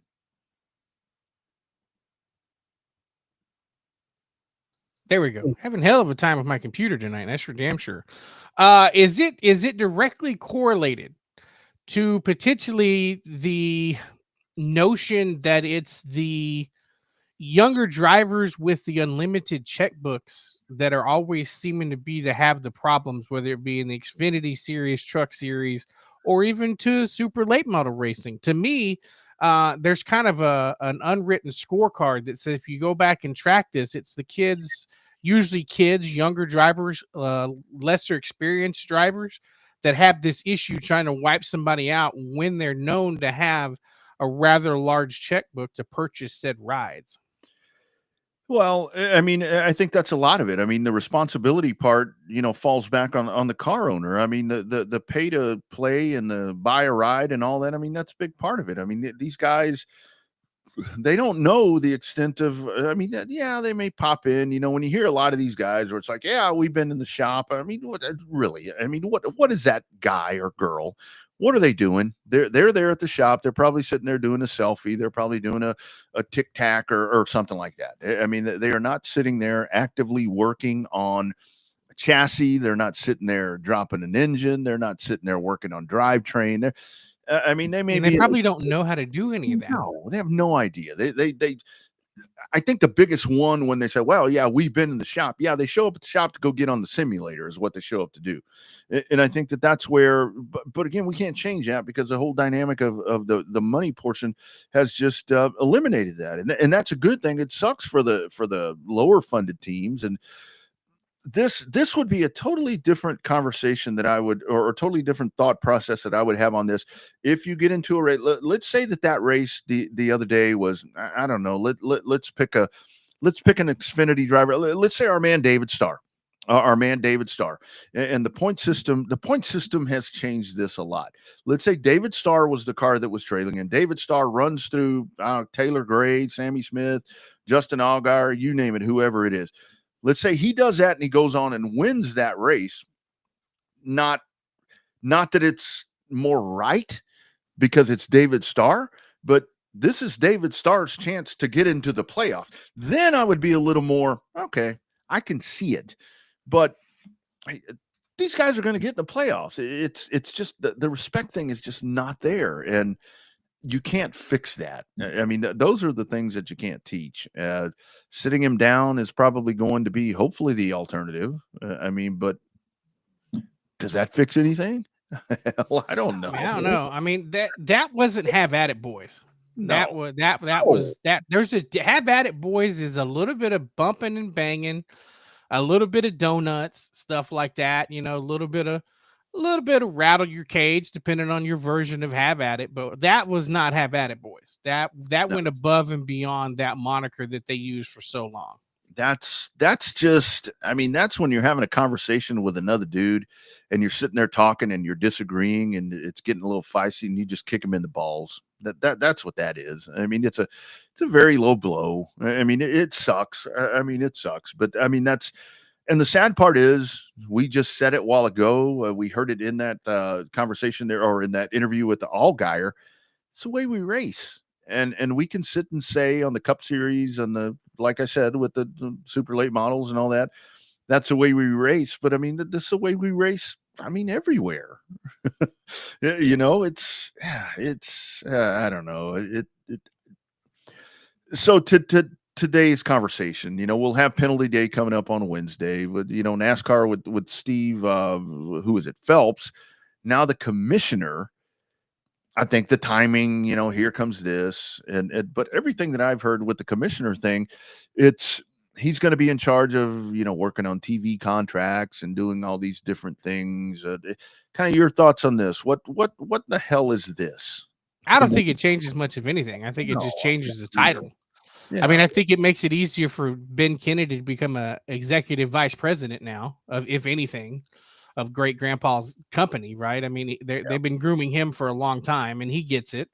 The commissioner thing, the biggest thing he's going to have to do as the commissioner is figure out when they're going to have to move back to Daytona 500 by a week, because I don't know if you saw it or not. The NFL executive team and even the NFL teams are wanting to push to an 18-game regular season schedule. Mm-hmm. What's that do? That pushes the Super Bowl back by 1 week. What's 1 week after the Super Bowl? Daytona 500. What is also held that same weekend as the Daytona 500 is President's Day weekend, where a lot of majority of people have the Monday off. And that's what people have been clamoring for. They want the Monday after the Super Bowl to be off. And so for that to happen, they've got to go to 18-game regular season schedules. So that's going to be the biggest thing that Steve Phelps has got to work on, because you can't compete. There's nobody's going to go head to head with the Super Bowl. It's just not going to happen. You can't do it. Yeah, and when it comes to a commissioner, if you're going to have a commissioner of whatever, I mean, in this case, NASCAR, I mean, you look at Roger Goodell, you look at Rob Manfred, you look at all these guys. I mean, you look at Adam Silver. These guys, they don't necessarily work for the owners. They work for the owners and the Players Association. Right. And those are the people that keep them employed. I mean, the fact that you have a commissioner that you plucked from your own organization and the sanctioning body is employing the commissioner, that I don't know. I have different thoughts on what a commissioner should be. I totally get. I heard that, you know, already working on TV contracts, already working on scheduling. You know, they've got I think I heard something today on Channel 90. They've got the 2030 schedule already in the works and all this other shit. That's great. But there needs to be somebody, and in my opinion, a true commissioner of NASCAR needs to be somebody that's going to work on shit like this. On the competitive side, to where it's like, let's hone this thing in. Let's try to figure out what we need to do to enhance the appeal, you know, for the end user, for the fan, and we're not up in arms over this. Or if you have a situation like this, you're not waiting till Wednesday. You're readily available to make a call. I heard him saying that Phelps and O'Donnell, they're going to be at every race and this, that, and the other. That's great, but what the fuck are they doing? I think a true commissioner of NASCAR would need to be, and I don't think any of these people would take that role because they don't like the shit we saw this weekend. Needs to be like a Mark Martin or Dale Jr. or I don't know, Chad Canals. I mean, I know he works for Hendrick. Somebody like that is what you need for a commissioner, because what you need is somebody to officiate all this nonsense that it's just a black eye. I mean, it's just a black eye on the sport, in my opinion. It really is. I mean, it's not a good look because it was on a lot of newscasts because the whole field wadded up after that. I mean, no disrespect to Brennan Poole. Brennan Poole finished 4th. Yeah. Well, And he was running like 13th coming out of turn 4. So, and now he's eligible for the Dash for Cash when they go to Darlington. So that took a lot of the prominent cars out, and, you know, opportunity is opportunity. You know, like I said, no disrespect to Brennan Poole, but I mean, when you go from running, you know, 13th or 14th on the final corner, the final lap, to finishing 4th, that's when you know there was calamity in front of you. And that's just part of it. But I don't know. I don't think that the titles are going to change. They're both going to be still based in Daytona. Although, granted, I thought that Steve O'Donnell was up in Charlotte. But versus, because, you know, the NASCAR's only like a 5-story headquarters. You think it come from a big building down in Daytona, but I've seen the NASCAR International Speedway Corporation headquarters. It's only about 5 stories tall, right across the street from Daytona, right next door to the Bass Pro Shop. So it's not a very tall building, but it's not the ivory tower that you think it could be. And I think a lot of this gets really hard because in these situations, what happens is when NASCAR is going to, and this is this kind of goes back to this lawsuit thing where with 2311 and all of that mess, you know, with NASCAR being a monarchy and so forth. I mean, come on, if there's any question about NASCAR being a monarchy, I mean, it is. I mean, they're in total control of everything. When it comes to, I mean, I don't know this. I'm just sitting here spewing shit out as a you know, a podcast host or whatever the show is. Whenever a move is going to be made, it's one of those things to where I think NASCAR truly has to think, okay, am I going to piss off Richard Childress? Am I going to piss off Joe Gibbs? I mean, and that's a thing for all the people that don't like Roger Goodell as the NFL commissioner. You know why people don't like Roger Goodell? Because he just fucking makes decisions. He pisses people off. That's why they don't like him. He pisses people off. And that's what a commissioner should do. And in this case, I mean, it shouldn't be, well, oh man, what's Dale Jr. going to think? Or, you know, I don't care what Dale Jr. thinks as the commissioner. And, you know, if Dale Jr. is upset with the commissioner, tough shit. Let him go on his dirty mo thing and talk shit. You know, when Denny Hamlin does what he does, it's like a commissioner should be the one to call and be like, hey man, you might have to, you know, calm down a little bit on that. And that's why commissioners are unpopular, because they're the ones that have to do that. You know, commissioners, athletic directors, those are the ones people don't like them because they're the ones that have to officiate all this stuff. And I totally get commissioner's great. It looks good. NASCAR has a commissioner, but I don't really know what he's going to be doing different. I don't know what he's going to do. He's not going to be doing anything different other than a title. I mean, would you consider Big Bill France or Bill France Jr. a commissioner or a dictator? See, I think he was a dictator. Now, Mike Helton to me was in the commissioner role. If you would have had I think in the modern day of major league sports, and I think that's where NASCAR, as much as they have embraced being a major league sport, like we've talked about, Bobby, they don't realize how major league they are, because you are. I mean, you talk about them now. I put them smack dab right there with the NHL. You know, you've got all the big sports. I mean, bigger NFLs, all the ones we're talking about. Then you got college sports in there. And then you got NHL, you got NASCAR, and you've got soccer, whatever their governing thing is, whatever the biggest soccer thing is. MLS, where they're right there on the cusp of being, you know, one of those, you know, top tiers. And Mike Helton was the one where he was the one that, I mean, listen to all the different radio interviews and stuff where people are like, when I had to go talk to Mike Helton, I knew that it was going to be something pretty rough. And that's really what you need right now. Doesn't need to be a matter of going to the trailer and all that. I don't care. The commissioner could talk to him in a trailer, could talk to him in an office, in a garage, in a porta-john. I don't care what it is. But like the guys involved in this mess the other day, the commissioner should have had them in his face today, if not yesterday. Probably yesterday would have been a little better. Yeah. So I don't know. It's it's growing pains. I mean, we've talked about it so often to where NASCAR just blew itself up in the 90s, Bobby, I think, with the popularity and with the racetracks and all this other stuff. And now it's kind of gotten to the point where now it's having to deal with all this new blood and new the way we race. It all comes down to that.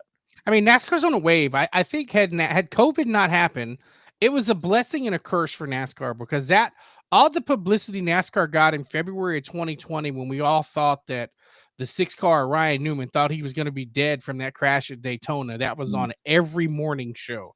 That was on every worldwide news channel that morning and that afternoon, NBC, ABC, it was all over the place. That next week, when people found out he survived, the ratings were up for that race, the second race of the season. And they were starting to ride, good Lord, that wave of popularity. Then COVID hit. Everything got shut down. Then NASCAR came back and was the first and only sport back other than professional bull riding. That was on today, by the way, on Tubi. The Darlington race? Yeah, that was on. Yeah, that's the best thing that ever happened to Darlington, because they ended up, ever since they went back to Darlington, they now run 2 races a year at Darlington. Yeah, still cool to watch today. That was weird.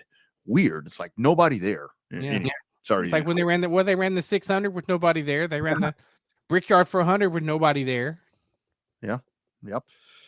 And I think one of the things, because I heard them talking about this yesterday, and it was Mike Joy, just a couple of different little things that he said where he sounds frustrated with everything. He made the comment about the dumpster fire and so forth, but it really did seem like to me where it's like, okay, he's Mike is the consummate professional, but when you get him that's that old school that we're talking about, that's kind of coming out in him, where it's like just a couple of different remarks. I don't remember them all, and I was going to write them down, but it was like, whatever. But a commissioner, I'd love to see it. And still, I found this earlier, and I'll just play a small snippet of this if I can pull it up. Stars. I mean, we have stars, Kyle Larson. We have all these guys that are just really great race car drivers, and they're really good race car drivers. What we don't have, and I think what really is hurting NASCAR, is you don't have the personalities. Check this out. This was, oh man, NASCAR Chasm on Twitter reposted this. I'd forgotten about this. This was, you remember, Darrell Waltrip used to be a team owner and a driver. This is Darrell Waltrip during a rain delay. This is pretty cool stuff right here. Check this out. Let's talk to the driver first. Now, what do you think about having to sit here and wait for it to rain? Does that bother your concentration at all? Oh, no, I was ready to race. It never gets too wet for me to race. I was pretty well ready. The car was warmed up, and I was pretty well ready to go, but a car owner, he was on the radio squealing about the track's wet and might tear up the car. So, I guess that's why we stopped. All these car owners up and down through here must have decided it was too wet to race. Well, let's check in with the car owner here for this Western Auto car, and here he is. What's your thoughts about running this race today? You think Darrell just doesn't want to run out here because it's a little wet? Well, I'm drivers. I don't like. I don't want. If it ain't perfect, I don't want to go there. I always got problem with the driver. They were crying radio, car was loose. I don't know what's wrong with him, but I'm gonna tell you something. I'm glad NASCAR pull cars in and stop him with this. Well, let's grab a driver back and see just how he's taking this poor mouth in here from the owner now.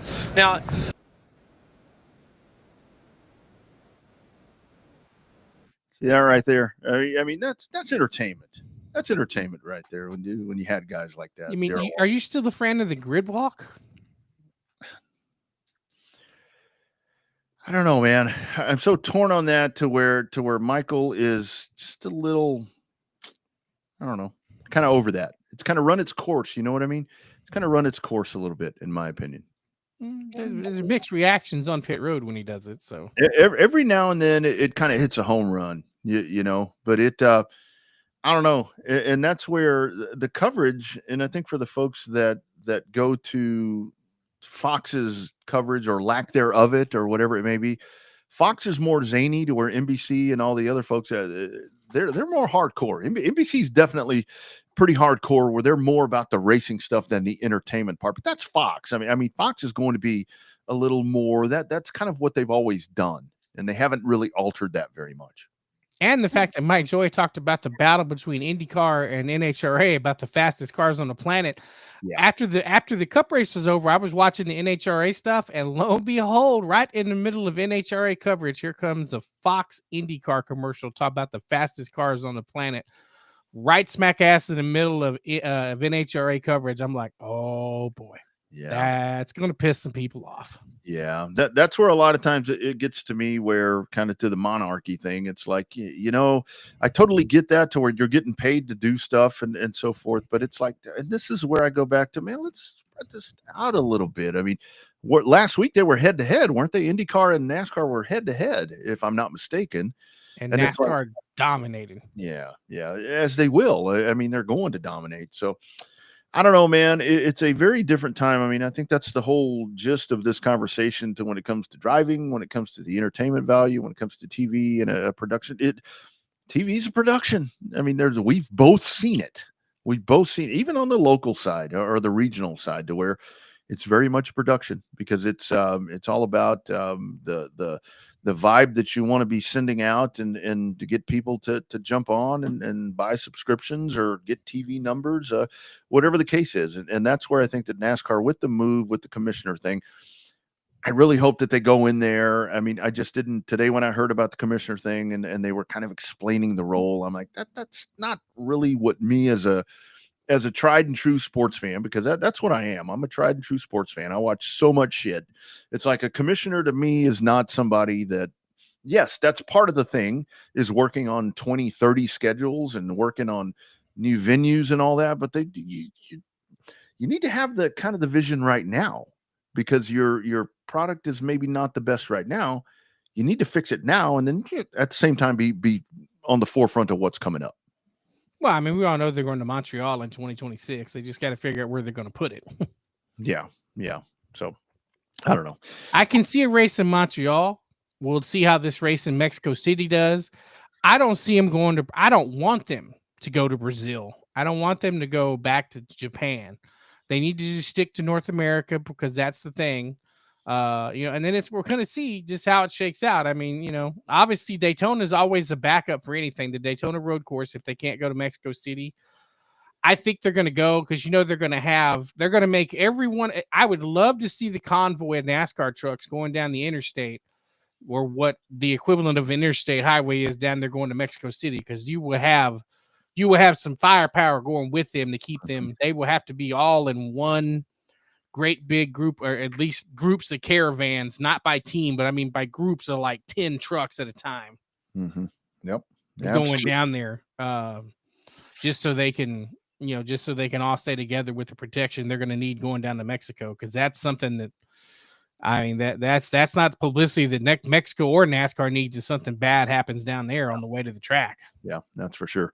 That's for sure. Although the spot that they're going to, I mean, I think it's kind of one of those things to where a lot of folks, when they think of Mexico, they think of like Tijuana. Boys Town. It's like I've had to talk to a lot of people about that. It's like, oh, Mexico. I'm like, I mean, it was. I've been to really beautiful places in Mexico that are nicer than a lot of places in the US. But at the same time, I mean, what happens with that, like with the Chicago thing, remember there was going to be mass shootings and none of that panned out, luckily. But you will have to have a lot of protection, because that's when the lunatics come out. So that would be quite the sight to see when that happens, because I'm assuming that's going down. I did want to mention as well, we talked about Votto being winded out tomorrow for the high limits. Amarillo on Friday at Route 66. Then they're heading over to Dodge City on Saturday. So you will have 2 races there coming up for high limits. World of Outlaws will kind of keep an eye on them and see what happens with those guys. The Cars Tour was on track this past weekend. It was a return finally to victory lane in the late model stock cars for our man Minnie Tyrell. And boy, they got a big one. That Cordeal coming up in 2 weeks. That is going to be some kind of action happening there. I hope weather holds out and they don't have any problems. That's going to be a fun one to watch for the car. Yeah, this could be a good one to watch. They're going to be a racetrack that nobody knows. Somebody that hits on it's going to be fast. You're probably going to get a surprise winner at Cordeal. I think so. Did want to ask you, Tony Stewart, Donnie Schatz, those guys away from Ford. A little bit of surprise. We didn't talk about that last week. I think that may have happened after the show. I don't exactly remember when all that went down. So a little bit of a shocker right there. That, but not really. Kind of, but not really. But you don't see a lot of people moving away from the blue oval these days. I was kind of surprised by it myself, but I mean, it's not producing results. Now the question is that the engine program or is that the program as a whole? Yep. When you hadn't been winning races for 3 or 4 years and contending for championships after dominating a sport for 15 years, that's when you got to wonder, what happened. But see, part of it too, cross pollination. He ain't sponsored by he doesn't have Blue Oval connections in NASCAR anymore. And all of his connections now in NHRA is Dodge related. So I can see the correlation a little bit in going away from the Blue Oval. Isn't that the underlying thing right there to where it's like, it's funny how that performance, it's like when people look at, we were talking about Eric Jones being disqualified, the Toyota thing there with Legacy Motor Club. It's like, well, they're in Toyotas. How can they not be competitive? Well, they're not in TRD. They are not a part of Gibbs. They are an outlier. Doing their own thing. And I think that's what's happening right there. So you hit the nail on the head right there. Funny the timing of that, right? It's funny how that correlates right to about that same time. Yeah, about 2 weeks after the re-up of his Dodge connection with his NHRA team. Yep, exactly. So we'll watch that and see what happens there for Tony Stewart and those folks over on the drag racing side on the sprint car side with our man Donnie Schatz. Bobby, you know what happened on this day? Yeah, on this day, 8:36. Yeah, on this day, 30 years ago in Texas. Selena, baby.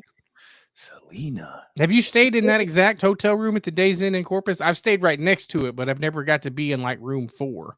I've stayed in that hotel, but not in room 158. Is it 58? I can't remember. All I know is when I stayed next to it, and it was a little freaky.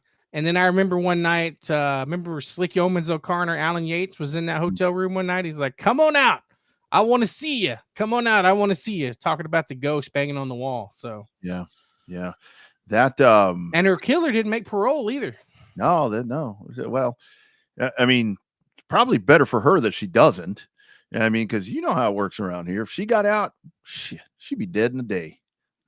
Probably. We would try, not we as in my people would track her down and take care of that problem. God, I remember that day. Oh man, that's when I was working. I was working for a company and I was running a shop. And I mean, all my dudes were, fans of Selena. And one of the guys came running in to my office. He's like, oh my God, you're not going to believe what happened. And he's like crying and he can't talk. And I'm like, oh my God, who's hurt? I'm thinking somebody chopped a finger off out in the plant or somebody's passed out, a heart attack or whatever. And he's like, Selena got shot. And I'm like, Selena? I was like, do I have a Selena on payroll? Like, I don't remember a Selena. It was happening so fast, and then he's like the singer. I'm like, oh yeah. I mean, I did know who it was, but it was like, oh dude, I actually went back today. It's shit like this that I get so unproductive because I realized the day I went back and I was watching some of the live like news when that shit was going on. I watched it from Corpus and San Antonio and even here in Austin. It was like, oh my God, that was crazy. What a mess. Oh man. Yeah, it was. I mean, it was crazy.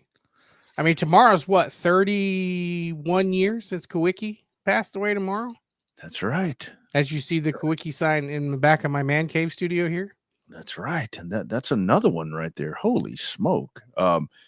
Yeah, the Selena, that was something else, man, just out of control. It's funny how time passes by with these things. A very sad day. I mean, both of them. The Kawicki thing, I remember hearing about that. Isn't it weird? Like when these events happen, it's like, I remember with the Selena thing, the guys heard that on the radio. They had one of the Tejano stations on, and that boom, there it is. And the Kawicki thing, you remember that? It was, man, the days pre-social media, it's like, man, imagine that now. I mean, when the shit goes wrong now. I mean, you talked about 2020. I still have the picture on my phone when Kobe passed, when Kobe's plane and his daughter, when they crashed.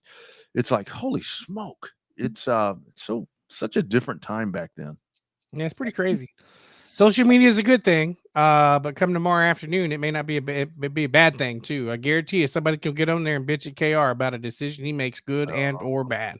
Ain't no doubt about it. You guys be sure to check out 99 Nationals because that before you're going to bitch, look at what KR was talking about. Look at those forecasts. All of you have those weather apps. I've been at the racetrack where it's like, we may not be able to race and everybody comes up and has their weather app. No, I think we're going to be okay. I'm like, what are you looking at? Everything's like orange. What are you looking at? And when it all comes down to it, again, that whole apply to the promoter thing, think what we're talking about. They have your best interests in mind, whether it be safety, whether it be not being able to cancel hotels and all that. So be tuned in. We'll try to get that over to our feed as well. So you got those two big events coming up, and I don't know what else is coming up this weekend, but those are huge. Yeah, that'd be huge. I'm probably going to Cotton Bowl again just to support their show because we don't race again to the 12th for our Easter egg deal down at Texana. So lots of good racing to be had locally, lots of good stuff nationally. So it's just it's a good race weekend to get ready to have a good time. Darlington's on TV. That's going to be fun. Yeah, throwback. Yeah, throwback will be good. And I like that that's not the Southern 500 weekend. Let the Southern 500 be what it is. Let it be an important playoff race. Let's do throwback, and not a better place to do it than at Darlington. Great program. A huge thanks to our man Kevin Rogers for checking in, as well as Jason Bath, the Acrobat, checking in. IMCA Stock Cars Baby Blue Harcrow Memorial IMCA Stock Car Race coming up Friday night at the world famous Heart of Texas Speedway. Bobby, rest of the week for you, man. You talk about Cotton Bowl on Saturday. What all you got happening, brother? Just a normal week for me, really. Just trying to tie up some loose ends, and actually have a doctor's appointment tomorrow. So I'm hoping I have as good a luck at my doctor as you have at yours, where they won't tell me a whole bunch of stuff is wrong. Well, Wednesday, I'm going to go see Hulk Hogan at the local convenience store just down the street. Down the road, right? Yeah, he's right down the street. Signing his American-made beer, all-American beer, whatever the hell it's called. I'll have on my Hulk Hogan t-shirts for sure. I don't know if I'm going to wear the WWE one or wear the one that I got from his beach shop because he should know the difference in the design. So I haven't figured out exactly which Hulk Hogan shirt I'm going to wear. But yeah, I think it starts at 11:30. I'm going to get down there about 10 o'clock and see what the hell's going on. Nice. That's awesome. So other than that, yeah, then Thursday's just going to be gearing up, trying to get some Texana stuff lined up out of the way, get us a couple of STEM show cars there, and see if we can get them come in and do that. I've got to work on some broadcasting stuff for to get a monitor in the tower there at Texana. So I got a busier week than what I thought. Now I start saying it all out loud. Yeah. Absolutely.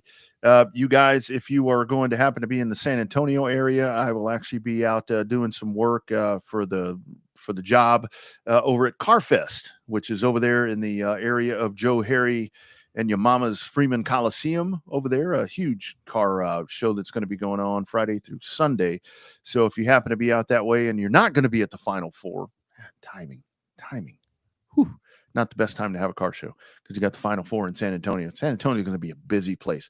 I'm super excited that my path will be far away from the Alamo Dome. Yeah, I say all that's at the Alamo Dome. You'll be fine. Yeah. So if you're going to be at CarFest, I'll be in a section with a bunch of green on it. So come see me. I'll have some cool stuff for you. So looking forward to that.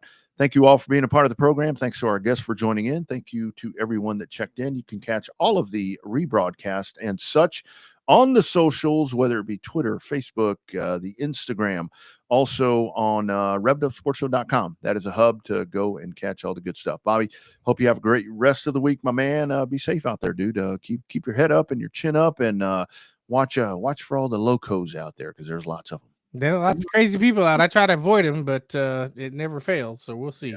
I'm just interested to people watch for the Hulk Hogan thing. That'll be a lot of fun. That's going to be a lot. Post lots of pictures. Dude, you got to get and post it on this page. You got to get a picture with him. I'm going to do everything I can to try to do that. Yeah. I'm going to tell him I went from saying my prayers and eating my vitamins to saying my prayers and drinking some beer. You ought to show up with a can of black spray paint and go. Where's he going to be at? At TXB down on the corner. You ought to go over there and paint NWO on the windows, dude. I guarantee you he would take a picture with you. Yeah, it'd be kind of fun. It's right across the street from Garcia's. Oh yeah, I know that place. I know that. Brand new TXB down on the corner. And Right across the street from Sonic. And if you paint NWO on the windows, don't call me for bail money because I ain't got it. Yeah, right. I ain't got it. All right, you guys, we're back next Monday. # Real Race Talk. It is the Revved Up Sports Show. We're doing it live all the time. It's a live cast from Texas. He's Bobby. I'm Rodney. We'll catch you guys next week right here on the Revved Up Sports Show.